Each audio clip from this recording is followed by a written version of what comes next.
श्लोक नंबर 27 अयोध्याकांड रामचरितमानस। भूप मनोरथ सुभंग बिनु सुख सुपहंग समाजो भिलनी जिमी चाणनी चहित वचन भयंकरु बाजो। राजा का मनोरथ सुंदर वन है, सुख सुंदर पक्षियों का समुदाय है। उस पर भेलनी की तरह कैकेयी अपनी वचन रूपी भयंकर बाज छोड़ना चाहती है। बाज की तरह मतलब छोड़ना चाहती है। महाप्राणायाम 13वां विश्राम यहाँ से शुरू हो गया है अयोध्या कांड से ही।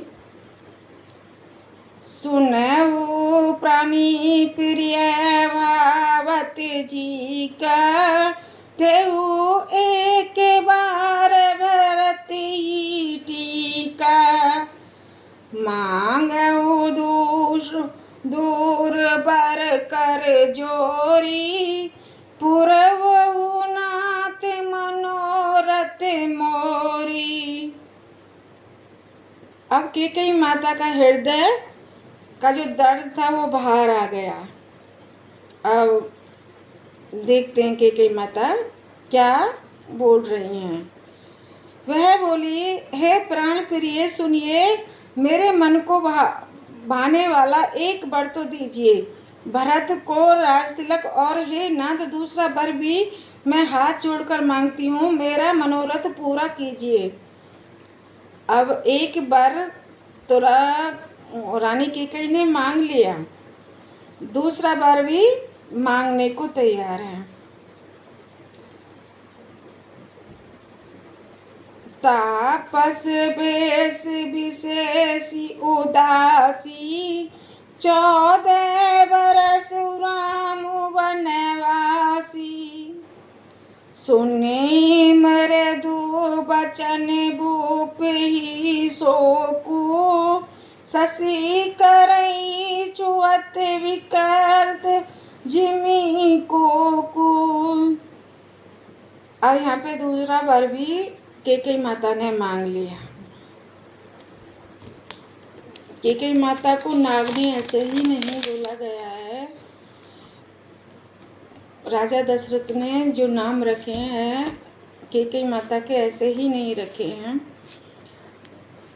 तपस्वियों के भेष में विशेष उदासीन भाव से राज्य और कुटिल आदिवासी की ओर से भली भांति उदासीन होकर वृत्र मुनियों की भांति राम 14 वर्ष तक वन में निवास करें।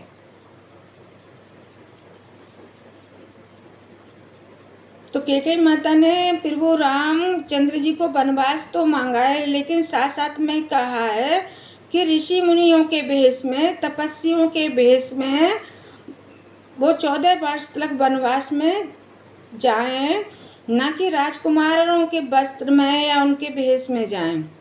मतलब इतना भी नहीं छोड़ा है कैकेयी माता ने। 14 वर्ष तक वनवास में निवास करें। कैकेयी के कोमल विनय युक्त वचन सुनकर राजा के हृदय में ऐसा शोक हुआ जैसे चंद्रमा की किरणों के स्पर्श से चकवा विलक हो जाता है। अब देखिएगा आगे। मुझ पे तो ये कथा पढ़ी भी नहीं जा रही, भावुक हो जा रही हूँ बार बार कि मैं। गयऊ सैमीस नहीं कुछ कही आवा जनु साचन बन झपट उलाबा। विवरण भयऊ निपट नर पालू दामिनी है नेऊ मनु तरु तालू। राजा सहम गए, उनसे कुछ कहते न बना। मानो बाज वन में बटेर पर झपटा हो। राजा का रंग बिल्कुल उड़ गया, मानो ताड़ के पेड़ को बिजली ने मारा हो। जैसे ताड़ के पेड़ पर बिजली गिरने से वह झुलस कर बदल रंग हो जाता है, वही हाल राजा दशरथ का हो जाता है जब कैकेयी माता प्रभु राम को 14 बरस का वनवास चाहती हैं, मांगती हैं। माथे हाथ मुदी दो लोचन, तनु धरी सोचो लाग जनु सोचन। मोर मनोरथ सूर तरु फूला, फरत करिनी जिमी हितेऊ समूला।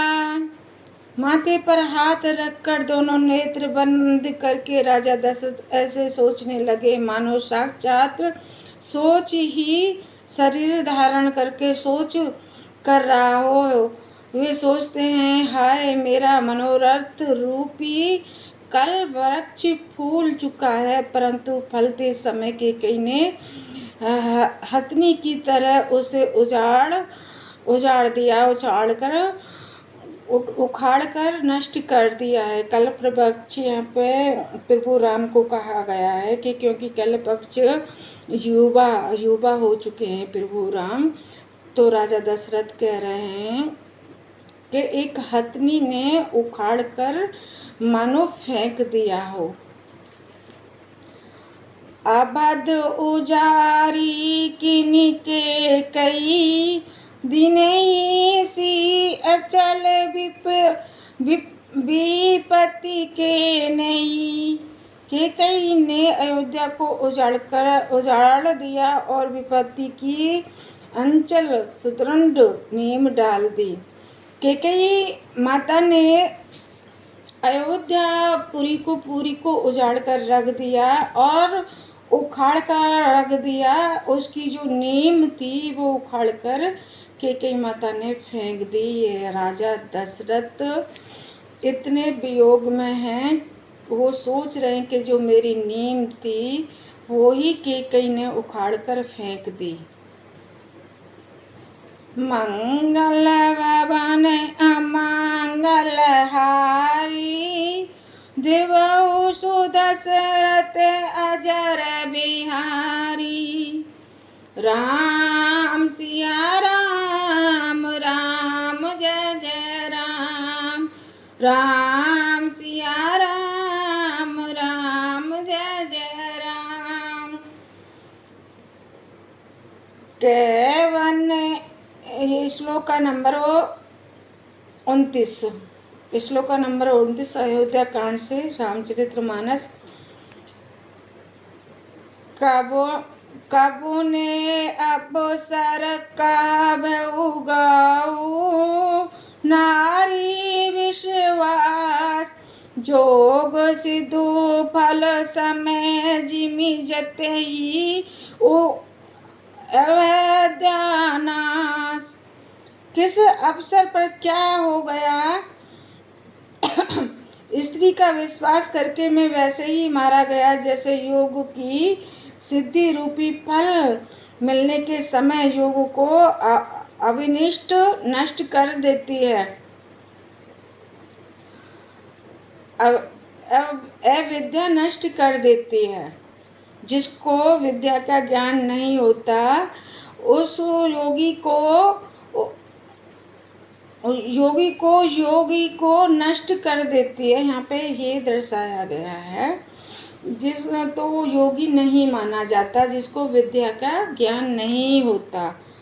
वो कुछ दिना तो अपना चला सकता है, अपना धंधा चला सकता है, अपनी दुकान चला सकता है, लेकिन जैसे ही उसको पता चलता है कि उसको ज्ञान नहीं है तो वो अपनी दुकान नहीं चला सकता।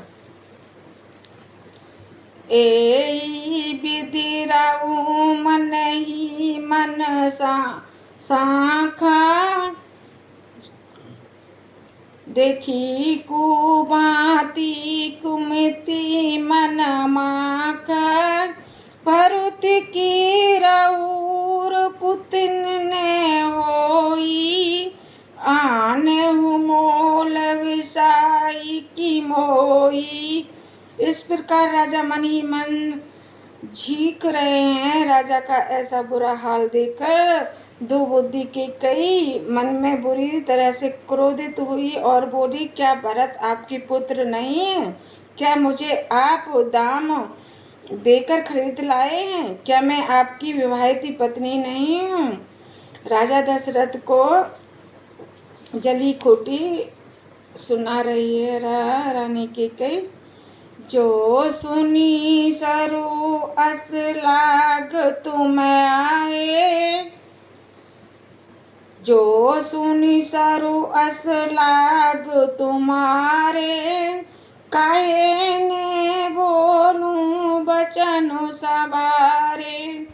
देऊ उतरू अनुकरू की नाई, सात संध तुम रघुकुल माई। जो मेरा वचन सुनते ही आपको वाण सा लगा तो आप सोच समझ कर बात क्यों नहीं करते? उत्तर दीजिए, हाँ कीजिए, नहीं तो ना ही कर दीजिए। आप रघुकुल में सत्य प्रतिज्ञा वाले प्रसिद्ध नहीं हैं। तो राजा दशरथ से कह रही है कि आप अपने वचन नहीं पूरा कर सकते, तो आप ये कह दीजिए कि मैं सत्य वचन पूरा नहीं कर सकता, क्योंकि रघुकुल की जो रीत थी उसको आप पूरा नहीं कर सकते।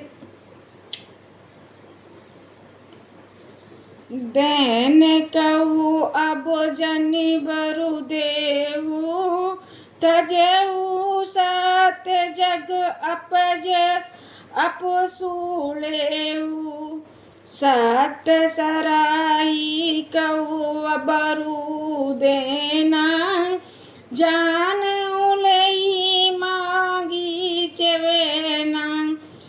आपने ही वर देने को कहा था, आपने ही वर देने को कहा था, अब भले ही न दीजिए। सत्य को छोड़ दीजिए और जगत में अपयश होता है, अपमान अपमान सह लीजिए। सत्य की बड़ी सराहना करके वर देने को कहा था, समझा था कि यह चबेना ही मांग लेगी, मतलब चबन्नी ही मांग लेगी।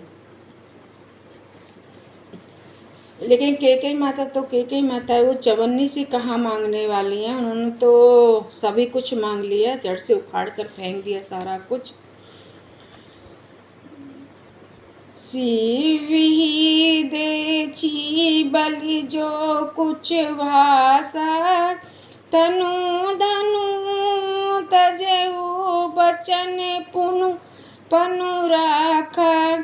अति कटु बचन कहती के कई, मान लोन जरी पर देई।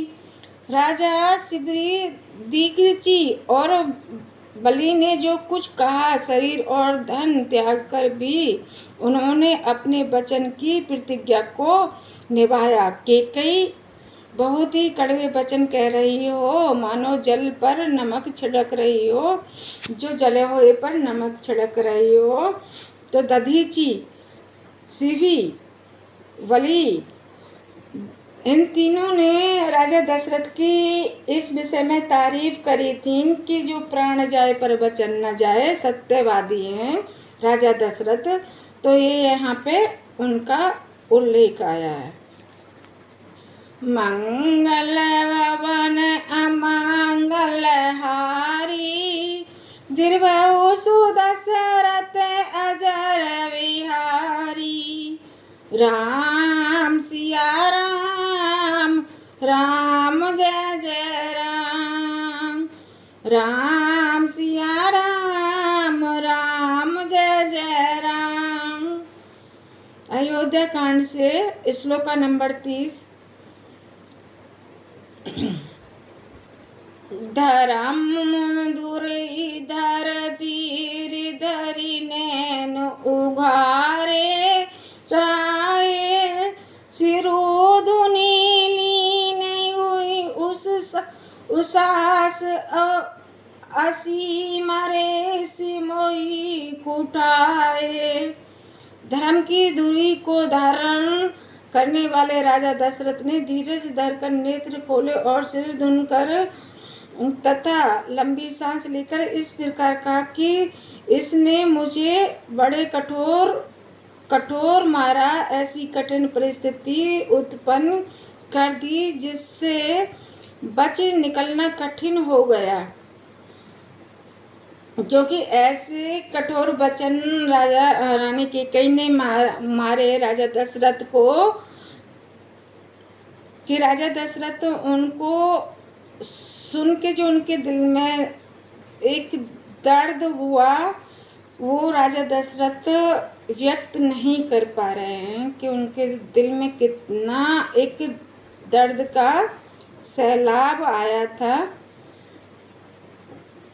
आगे दिखी जरत रिस भारी, मन रोस तरवारी उगारी, मोटी कुबूदी धारण ठुराई, धरी कुबेरी शान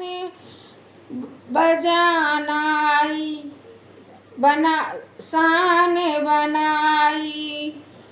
प्रचंड क्रोध से जलती हुई कैकेयी सामने इस प्रकार दिखाई पड़ी मानो क्रोध रूपी तलवार नंगी मायने से बाहर खड़ी हो। कुबुद्धि उस तलवार की मुट्ठी है, निष्ठिता आधार है, और वह कुबरी मंत्रा रूपी शान पर धर कर तेज हो गई है। लखी महीप कराल कठोरा, सत्य की जीविनु लई मोरा, बोले राऊ कठिन करी छाती, बानी